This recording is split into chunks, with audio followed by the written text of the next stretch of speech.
Tiga. Assalamualaikum warahmatullahi wabarakatuh. Perkenalkan, nama saya Nana.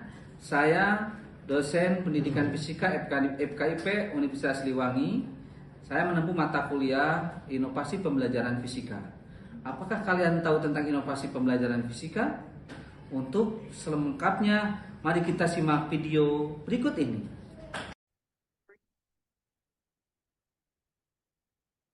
Assalamualaikum warahmatullahi wabarakatuh. Kami dari kelompok 5 mata kuliah Inovasi Pembelajaran Fisika akan mempresentasikan mengenai model pembelajaran. Adapun anggota dari kelompok 5 yaitu Rifa Salsabila, Ayu Prawita, dan Dini Kartini Agusari. Langsung saja ke pembahasan mengenai model pembelajaran.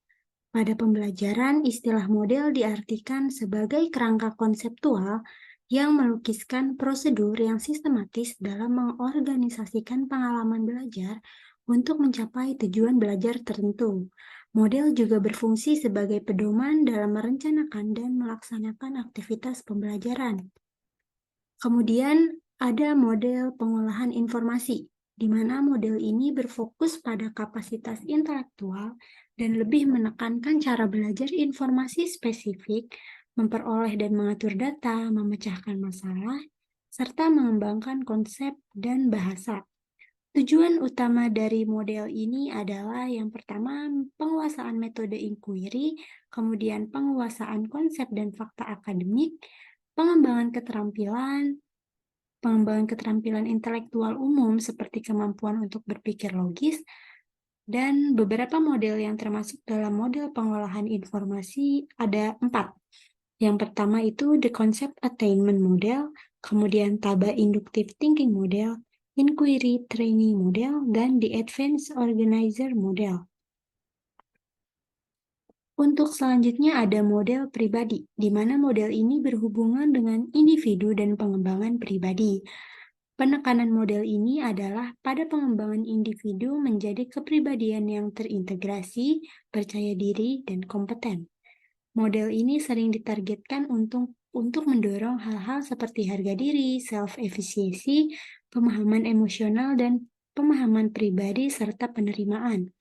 Kemudian beberapa model yang termasuk dalam model pribadi adalah yang pertama, non-directive teaching model, kemudian synthetics model, awareness training model, dan classroom meeting model. Yang selanjutnya ada model sosial. Model ini menekankan hubungan individu masyarakat atau orang lain, seperti namanya ya, model sosial. Tujuan utama dari model sosial ini ialah untuk membantu siswa belajar, bekerja sama, mengidentifikasi dan memecahkan masalah, baik akademik maupun sosial, mengembangkan keterampilan untuk hubungan manusia, dan juga dari nilai-nilai pribadi serta sosial. Beberapa model yang termasuk dalam model sosial adalah group investigation model, role-playing model, jurisprudential inquiry model, laboratory training model, social simulation model, dan social inquiry model. Model sistem perilaku atau behavioral. Model ini memberikan penekanan pada perubahan perilaku yang terlihat dari pelajar. Dan menurut Joyce and Will pada tahun 1980 dalam bukunya, unsur-unsur dalam model sistem perilaku, diantaranya yaitu ada sintaks, sistem sosial, prinsip reaksi, sistem pendukung, dan dampak instruksional serta penggiring.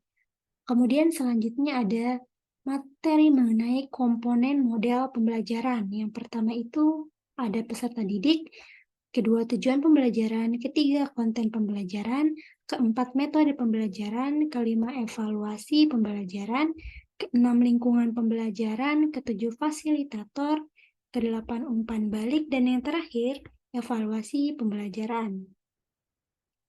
Komponen model sintakmatik.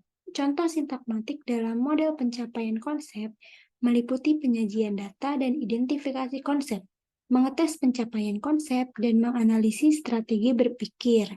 Jadi, ketika Anda menggunakan model ini, Anda tidak bisa memulai dari mengetes atau menguji pencapaian konsep baru, penyajian data, dan identifikasi konsep. Hal yang perlu Anda perhatikan ketika menggunakan konsep ini adalah bahwa langkah-langkah atau tahap-tahapan kegiatan model dalam kegiatan belajar dimunculkan dalam kegiatan ini. Kemudian ada komponen model sistem sosial. Dalam kegiatan belajar mengajar, tentu ada interaksi sosial atau interaksi antar manusia. Interaksi tersebut bisa terjadi antara guru dan siswa, siswa dan siswa, kelompok siswa dengan siswa yang lain.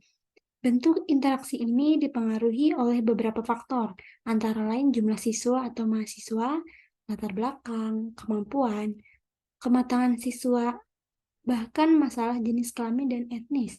Setiap model pembelajaran mensyaratkan situasi atau suasana dan norma tertentu. Situasi atau suasana dan norma yang berlaku dalam suatu model pembelajaran disebut sistem sosial. Kemudian komponen model prinsip reaksi. Yang pertama ada stimulus, persepsi, kognisi, emosi, tindakan, tujuan, konteks, dan belajar. Komponen dari model sistem pendukung. Sistem pendukung itu bisa berupa sarana, alat dan bahan yang diperlukan dalam melaksanakan model pembelajaran tersebut. Sistem pendukung ini berkaitan dengan sintakmatik yang ada dalam model pembelajaran tersebut. Dengan demikian, sistem pendukung yang dimaksud dalam suatu model pembelajaran adalah segala sarana bahan dan alat yang diperlukan untuk mendukung pelaksanaan model pembelajaran tersebut. Kemudian ada komponen instruksional dan penggiring. Dampak instruksional adalah hasil belajar yang dicapai langsung dengan cara mengarahkan para mahasiswa atau siswa pada tujuan yang diharapkan. Sedangkan dampak penggiring adalah hasil suatu belajar lainnya yang dihasilkan oleh suatu proses belajar mengajar.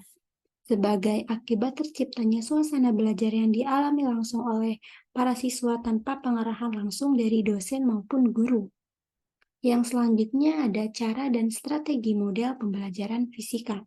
Menurut Sanjaya pada tahun 2006 dalam bukunya, secara umum pengertian atau definisi strategi pembelajaran adalah suatu usaha menggunakan strategi yang sistematis yang dilakukan secara efektif untuk mendapatkan suatu prestasi dan juga keberhasilan dalam kegiatan pembelajaran.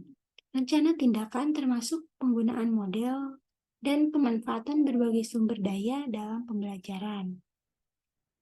Terima kasih telah menyimak video yang kami sajikan. Kurang lebihnya mohon maaf. Wassalamualaikum warahmatullahi wabarakatuh.